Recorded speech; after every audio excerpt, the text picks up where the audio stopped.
Hey folks, and welcome back to my channel. Today, I'm going to be chatting about how I worked on the worst rated cruise ship in America.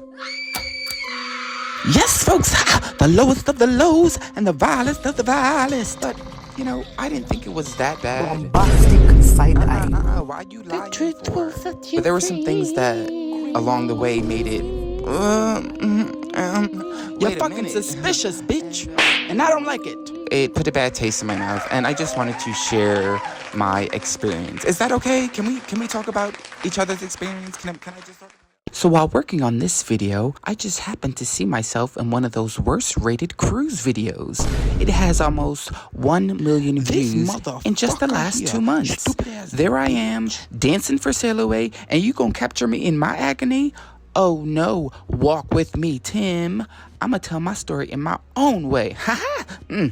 This is towards the end of the contract, and it was very interesting to see myself in that moment. Someone reviewing a horribly rated cruise, and I just happened to be working. He just happened to film me. He also gave it bad reviews. Although he said staff was nice and gave no comments on performances. Okay, so here's a little bit about me. I grew up singing in the church.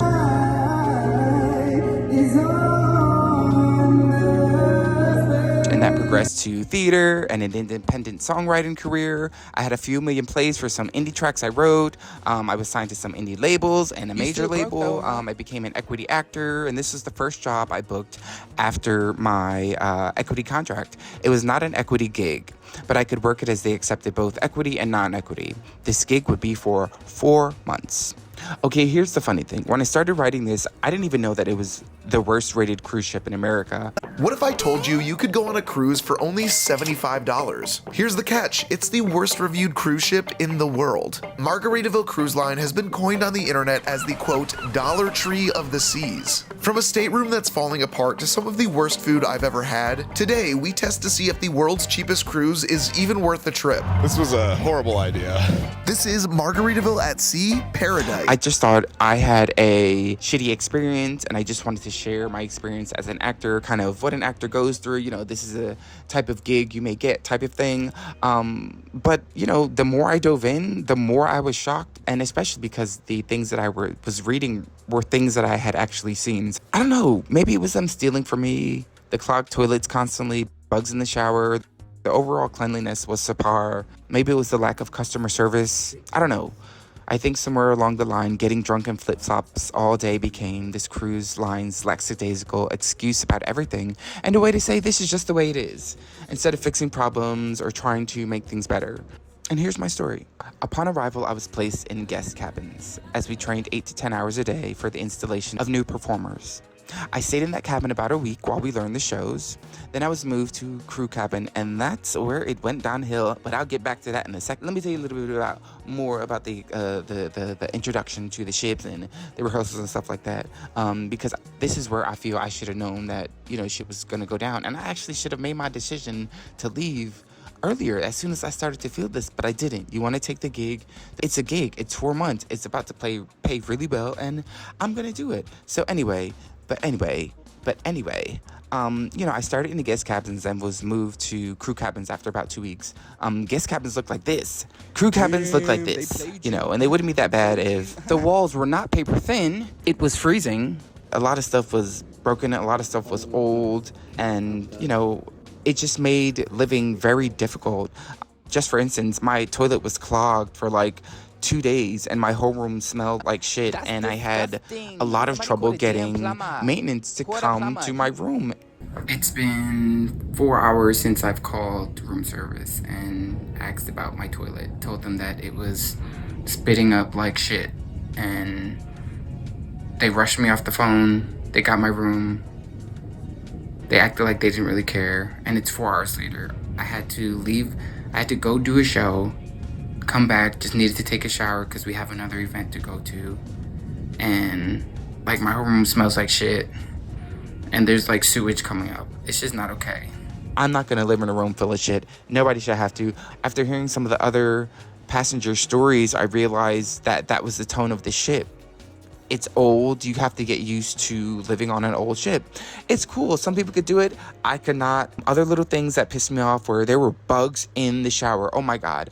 Yes, bugs coming out of the drain systems every day that, if not consistently worked on and looked at, and I mean worked on, like I would spray heavy amounts of dish soap down the drain to keep them at bay. But even that, if I didn't do that every few hours, bugs would come out of the drain. They would be flying all over the bathroom. They would be even in your bedroom sometimes if you didn't lock the bathroom door or close the bathroom door. And it was a mess. It was horrible. And, you know, going through that, like the first 2 weeks of being in the room, it was so depressing and conflicting because you don't live like this normally. And I would talk to the other people in the cast and try to find out, like, hey, how are you guys feeling about this? Am I the only one that's going through this? And everybody thought it was gross, and there was this common consensus that this was not okay, but everybody was doing it. So I felt that if they were being strong and doing it for the cause of performance and getting shit on their resume, you know, I could too. Okay, so let's just take a moment and talk about Margaritaville. I just want to give you a little insight into the ship's history, and then I think you'll have a better understanding of why things are the way they are. I'm going to have a little help from my friend for the love of theme parks. This ship itself was originally built in 1991, and when it launched, it was under the name Costa Classica. If you haven't heard of the Costa brand of cruise ships, I don't blame you. What you may have heard about is that this Italian cruise brand made headlines in 2012. Their Concordia ship capsized when it ran aground off the coast of Tuscany. This ship partially sank, killing 32 people. The wreckage caused by the accident took over 2 years to clean up and cost the company an estimated $2 billion. The captain of the ship at the time of its sinking, Francisco Schettino, was found guilty by an Italian court for multiple counts of manslaughter, causing the shipwreck, and abandoning his passengers. He was sentenced to 16 years in prison. The Classica, the ship that we are on today, had its fair share of accidents as well. The most notable came in 2010 when the vessel lost power and collided with a cargo ship, creating a 60-foot gash well above the waterline, causing a multitude of injuries to passengers that were on board. In 2018, the Classica ship was sold to the Bahamas Paradise Cruise Lines and rebranded to the Grand Classica. Then in 2022, the company launched its partnership with the Margaritaville Resorts and Hotels by debuting Margaritaville at Sea Paradise. So basically, Margaritaville bought a dusty ass ship from a dusty ass company. I like The when hell? you run like that, daddy. The ship had so many consistent problems that I noticed there would be buckets placed in hallways for leaks, and my whole 4 months the buckets were there. And I guess it's a leak that they're just gonna let happen. I mean, we're on a boat in the middle of the ocean.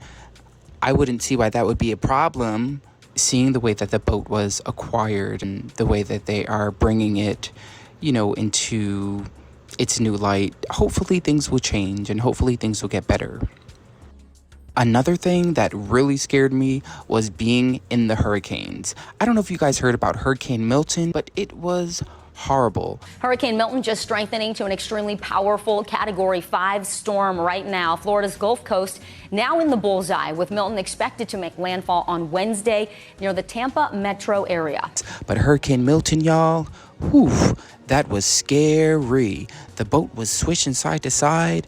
I was falling over. Everybody was falling over. So I'm on a boat, and we're right by Hurricane Milton. Not too close, but close enough. And I have been moving all day. I'm a little seasick. But that was really scary to be in. But that's something that's to be expected when you're sailing out at seas. It just comes with the territory. I think that's something that you have to get used to or not.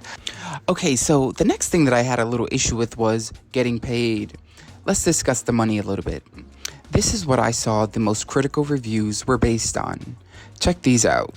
Now hold on now, y'all stupid bitch. And guys, let me tell you, my experience was no different.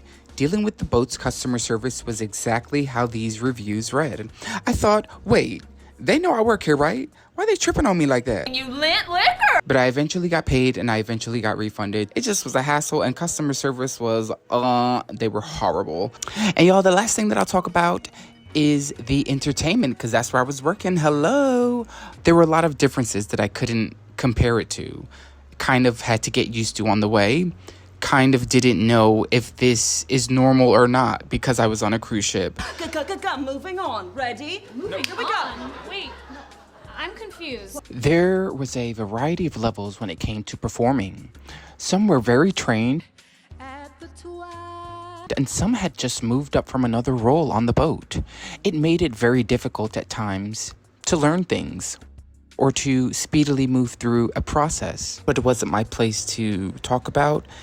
My quarrel wouldn't be with anybody in the cast because of their level. It would be with the people that hire them. When you're not in equity, you're not protected. Anything can happen. That was my mistake. That was my lesson learned. So besides the performers, we had issues with costumes not fitting and not having good upkeep with the costumes. Some of the pieces I had reached out and let them know that, hey, this headpiece that we have to wear for 6 minutes, it's musty and it smells really bad. It just smells like sweat and musk. And they never got back to me.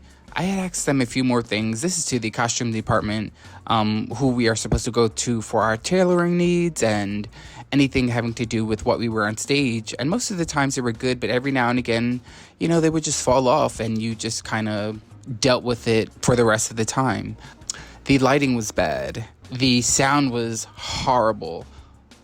And it's not that they had bad soundboards or bad lightings. They just didn't want to hire professionals. It was the same thing with the entertainers. They would rather just promote somebody that has been working on the boat. One, I think because they know that they will stick around. And two, because they would be way cheaper than hiring a professional. They're just doing the boat a disservice. They're trying to save money, but really they're losing money because those customers won't come back because of the bad experience. There was a lot of things that I also found out, like I was the third replacement. So I was replacing 2 other people before me that couldn't do the gig, didn't want the gig, blah, blah, blah. So I just happened to be in the right place at the right time. It was a horrible gig. I'm very happy that I'm over it, and I know that there's better to come. But all in all, it was an experience, and there was a lot of good things that came out of it. I went to Key West. I got some new tattoo work. I was in the Bahamas every other day. I met some amazing performers, people from all around the world. And that's it, y'all. That was my experience on America's worst rated cruise ship. No more poop in the toilets, huh? Thanks, y'all. Please remember to comment, like, and subscribe if you enjoyed the video. And I will see you folks later. Ciao. Love you. Bye.